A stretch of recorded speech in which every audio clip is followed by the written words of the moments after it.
It is because of the very special partnership between our countries, not just in the business that we do with one another, but the values we share, values of democracy, responsibility, the rule of law, and fair play. With so much in common when it comes to trade, values, culture, and of course people, with 1.5 million people of Indian origin living in Britain, ours is a natural partnership.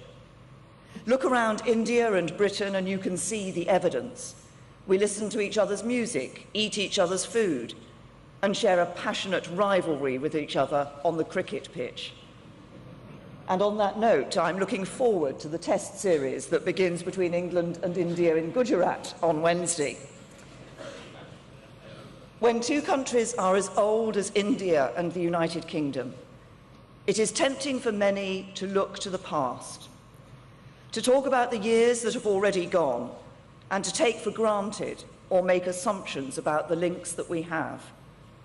Frankly, people in Britain have done that too often in the past. I don't want to do that.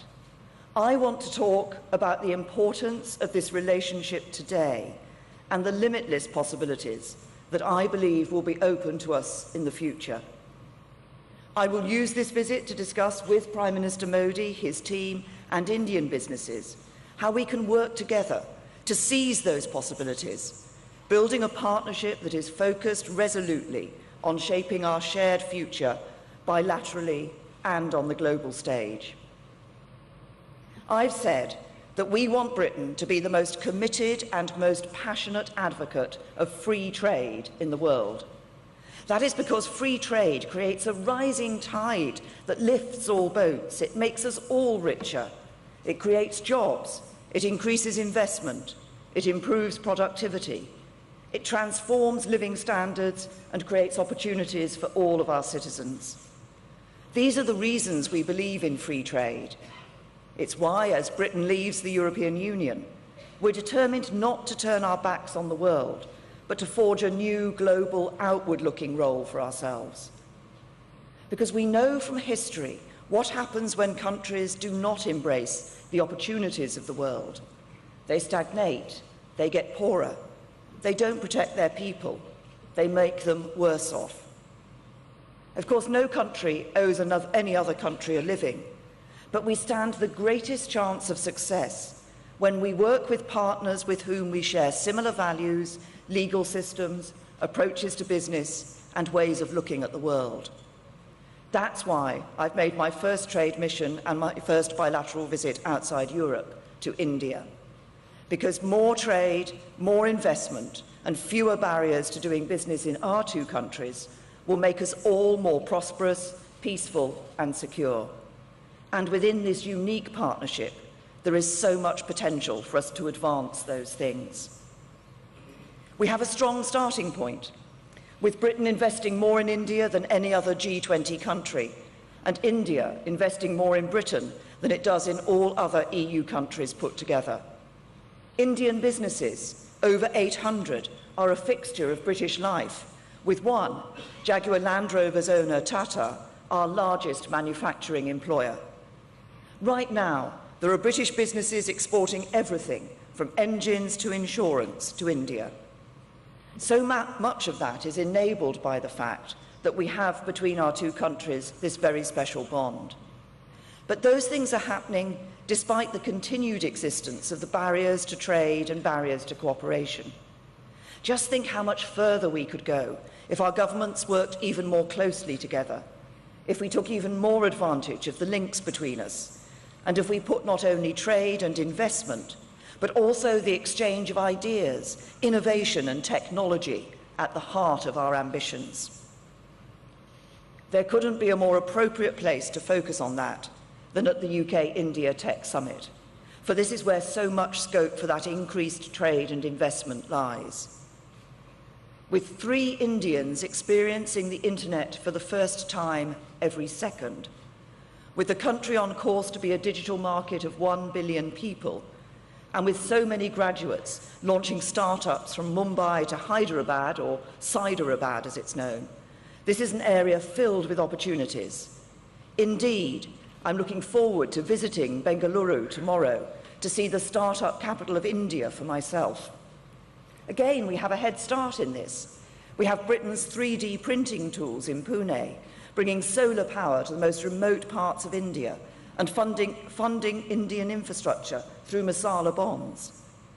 Today, I want to think about how we, as governments, as businesses, and those with a stake in this relationship, can help to build upon that for our country's mutual benefit. First, we can identify where opportunities lie and which businesses can take advantage of them. That is exactly what we are doing with this trade delegation, bringing along some of our biggest, most successful companies and our brightest startups from every region of the UK in order to open up new markets for them and promote them to the wider world. One of them, Kano, is using its unique technology to teach children to code in UK schools. Just think of the impact that could have in India. Another, Talensa, is the foremost maker of smart street lighting. There's a huge opportunity for them to play a role in India's drive for urban renewal. Oxford Nanopore is another. They're specialists in gene sequencing and could help dramatically reduce the costs involved in screening illnesses in India. Second, we can look upon each other's priorities as our own priorities. As countries, we both need to ensure we take advantage of the opportunities of the century ahead, and we can do so together. As Prime Minister Modi pursues his ambition for smart cities, digital India, and Make in India, in Britain we are focused on economic reform, social reform, and building a country that works for everyone. I believe we should throw our entire weight behind each other's efforts. Indeed, we already have our urban planners working on your smart cities and making Wi-Fi more accessible across India. Meanwhile, Indian investment is helping us diversify our economy and bring prosperity to every corner of our country. In fact, Prime Minister Modi and I are going even further, announcing a new India-U.K. urban partnership focusing on smart cities, the ultimate demonstration of our long-term relationship, not just trading, but sharing skills, technology, and expertise. Third, and most importantly, we can break down barriers and make it easier to do business. That does not just mean offering our own incentives, as Britain is doing with the lowest corporation tax in the G7, with export finance and tax breaks for those undertaking research and development in Britain. It means helping each other to break down the barriers to trade and investment in and between our countries.